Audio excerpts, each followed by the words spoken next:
Assalamualaikum warahmatullahi wabarakatuh. Kali ini kita akan mempelajari kelas 6, tema 2, persatuan dalam perbedaan, subtema 1, rukun dalam perbedaan, pembelajaran 6. Kapan, ada di mana kita harus menerapkan hidup rukun dalam perbedaan? Bisakah kita menerapkan saat berolahraga? Bisa saja. Rukun itu harus diterapkan di setiap suasana ya, di setiap tempat, di setiap waktu. Bermain dalam berolahraga membutuhkan persatuan agar kita dapat mencapai tujuan yang diharapkan. Kamu dan temanmu akan bermain dengan mempraktekkan teknik berjalan yang benar. Masih ingatkah kamu dengan permainan talikan pitanya? Hari ini kamu akan bermain dengan permainan yang berbeda dengan menggunakan teknik berjalan. Sebelumnya, kamu bisa mendiskusikan kembali teknik berjalan dengan teman sekelasmu. Nah, seperti ini ya. Kepala tegak, postur lurus, ini sudah kita pelajari pada pembelajaran sebelumnya. Saya harapkan kalian dapat berjalan seperti ini. Kepala tegak, bahu santai, ayunan lengan tidak lebih tinggi dari dada, punggung tegak, tangan menggepal longgar, tumit kaki dengan menyentuh tanah terlebih dahulu, otot lutut dikencangkan.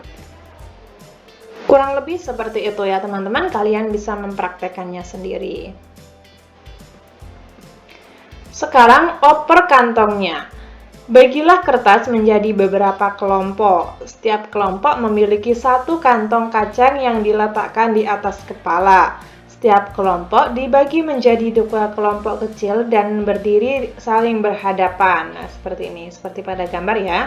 Dapat kalian lihat di sini memang ada bungkus kacang di atas kepala ya. Setiap pemain di sebelah kiri depan memulai permainan setelah mendengar peluit. Pemain paling depan berjalan cepat menuju rekannya di sebelah depan. Saat memasuki batas lapangan, pemain harus memberikan kantong kacang kepada temannya dan diletakkan di atas kepala. Pemain pertama cepat berjalan menuju barisan belakang. Teman yang memiliki kantong kacang berjalan cepat ke arah tim di seberang depan dan memberikan kantong kacang kepada teman yang berdiri di barisan paling depan. Kemudian dengan cepat ia berjalan menuju ke barisan. Pemain berikutnya berjalan cepat menuju barisan di seberangnya dan melakukan hal yang sama. Begitu seterusnya. Kelompok yang seluruh anggotanya lebih dahulu berpindah ke tempat rumah teman adalah pemenangnya. Kalian bisa mempraktekkan dengan teman-teman kalian ya teman-teman. Bagaimana perasaanmu saat bermain bersama temanmu? Apakah perbedaan yang kamu temukan? Bagaimana kamu menyikapinya? Nah, pasti ada perbedaan ya. Kita harus menyikapinya dengan sabar, dengan saling menghargai, dan lain sebagainya. Menjadi petugas pengibar bendera tidaklah mudah. Tugas tersebut adalah tugas tim yang terdiri dari beberapa orang dan membutuhkan kerjasama yang baik. Setiap anggota harus memahami anggota lain, sehingga upacara dapat berjalan dengan hikmat. Pengibaran sangsaka merah putih. Peristiwa proklamasi kemerdekaan melibatkan banyak pihak. Salah satunya adalah mereka yang mengibarkan sangsaka merah putih. Berkibarnya bendera merah putih menegaskan berdirinya negara Indonesia yang merdeka dan berdaulat. Abdul Latif Hedraningrat adalah salah satu pengibar bendera pada tanggal 17 Agustus 1945 di Pegangsaan Timur, Jakarta. Ia adalah lulusan sekolah tinggi hukum. Saat menjadi mahasiswa, ia mengajar bahasa Inggris di beberapa sekolah menengah swasta, seperti yang dikelola oleh Muhammadiyah dan perguruan tinggi rakyat. Ia juga ditugaskan ke New York untuk memimpin rombongan tari.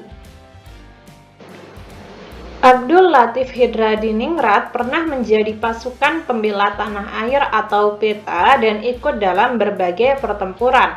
Ia pernah menjabat menjadi komandan komando kota ketika Belanda menyerbu Yogyakarta pada tahun 1948. Kemudian ia ditunjuk sebagai Atase Militer Republik Indonesia untuk Filipina.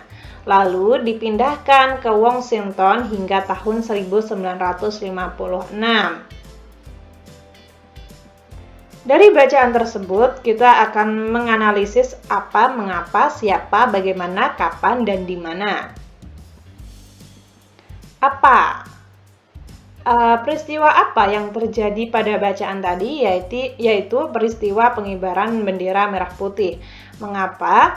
Mengapa bendera merah putih dikibarkan? Untuk menegaskan berdirinya negara yang merdeka dan berdaulat. Siapa yang mengibarkan? Abdul Latif Hidradiningrat. Ini ada pada halaman 41 ya teman-teman. Bagaimana biografi seorang Latif sebelum menjadi pengibar bendera? Dia atau beliau pernah menjadi pasukan peta dan menjabat komandan komando kota ketika Belanda menyerbu Yogyakarta. Kapan pengibaran bendera Sang Saka? Pada tanggal 17 Agustus. Di mana? Di Pegangsaan Timur, Jakarta. Setelah itu, pada halaman 42 yang paling atas, diskusikan peta pikiranmu dengan teman sekelompokmu. Kembangkan informasi pada peta pikiran menggunakan kalimatmu sendiri. Nah, misalnya saja seperti ini. 17 Agustus di Pegangsaan Timur Jakarta, peristiwa pengibaran bendera merah putih menegaskan berdirinya negara Indonesia yang merdeka dan berdaulat. Dikibarkan oleh Abdul Latif. Perjalanan beliau pernah menjadi pasukan peta dan menjabat komandan komando kota ketika Belanda menyerbu Yogyakarta. Ini bisa kalian singkat ya teman-teman. Ketika terlalu banyak, kalian bisa menyingkatnya atau menyimpulkannya saja. Ini ada pada halaman 42 yang paling atas. Ayo menulis. Kamu sudah belajar tentang pentingnya hidup rukun dalam persatuan. Tuliskan 3 contoh wujud persatuan dan buatlah rencana untuk mewujudkannya dalam kegiatan di kelasmu. Misalnya saja seperti ini. Piket kelas bermanfaat agar kelas menjadi bersih, itu yang pertama. Yang kedua, persatuan dalam diskusi kelompok bermanfaat agar kegiatan diskusi berjalan dengan lancar. Itu yang kedua. Yang ketiga, gotong royong membersihkan halaman sekolah bermanfaat agar sekolah menjadi bersih. Nah, kurang lebih seperti ini. Ini ada pada halaman 42 yang paling bawah. Kalian juga bisa menuliskan apa yang telah kalian lakukan ya, tidak harus sama dengan saya. Ini hanya contoh. Untuk ayo renungkan dan kerjasama dengan orang tua, ini di tempat kalian dikerjakan nggak sih teman-teman? Nah, kalian bisa tulis di komentar. Nantinya ketika dikerjakan, saya juga akan membahasnya. Kurang lebih seperti itu. Ketika teman-teman ada saran, masih kurang paham, atau mungkin saya salah ketik, salah pengucapan, kalian bisa tulis di komentar agar saya bisa memperbaikinya. Semoga bermanfaat. Wassalamualaikum warahmatullahi wabarakatuh.